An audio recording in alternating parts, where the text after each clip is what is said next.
Amici di Sportiseri, buon pomeriggio, un saluto dal vostro caro Marco Genduso, pronto per commentarvi la gara valevole per il campionato di eccellenza che vede scendere in campo Bagheria e Montelepre.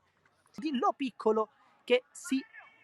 fa difendere un po' con questa pressione poi altissima da parte di Gia ancora che è scatenato dopo la corsa precedente, poi cerca anche la porta! E la parata di Chimento, poi intanto si autolancia, c'è lo scatto, sbaglia Lopresti, poi calcia verso la porta! E la parata, la paratissima, anzi,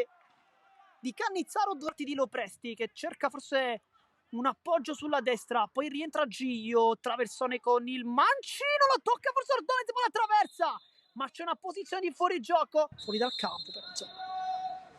Lucera calcia verso la porta, e qui la respinta perfetta del portiere, e questo è quello che dicevamo anche prima, perché Petrullo in precedenza non ha calciato verso la porta, Lucera invece sì. Giù non c'è nulla, si continua, Cerniglia apre Dalves Santos che crossa al centro e lontana Cannizzola, poi al volo Cerniglia e lo fa bellissimo, l'ex capitano del Misil Neri non se lo fa ripetere due volte, questa volée col mancino è perfetta, non può nulla Cannizzaro, la sblocca il Montelepre e 0-1. Guarnita, vediamo se corsa al centro, avanza 30 Costa, lo insegue Lopresti, traversa sul secondo palo, Alves di testa e poi la tocca forse con la schiena e per poco non se ne insacca dentro Cannizzaro, ma questa è stata veramente una grande occasione per il Montelepre che va vicinissimo al secondo gol più che mai. Nel frattempo c'è un calcio di punizione fischiato dal direttore di gara, punizione Bagheria, però che azione Montelepre. Ma così non è stato, riesce comunque a servire il pallone dietro per Velardi, bella finta, Velardi! E la prende benissimo a fil di palo, non può veramente nulla Cannizzaro, questo gol è suo, è 0-2, vediamo l'esultanza, forse dalle parti di Mister Mutola. D'accordo, rilancio col mancino, cercare Lucera, questa volta la palla è un po' sporcata, ma riesce comunque a prenderla il Dici che calcia verso la porta! E non trova veramente per questioni di centimetri, ma questa è la giocata che deve fare Raimondo Lucera. Non ci è riuscito, di testa Ordonez, poi l'anticipo di Perricone che va giù, si continua, non c'è nulla, continua ad avanzare, Girgenti, apertura perfetta per la conclusione sotto porta di Ordonez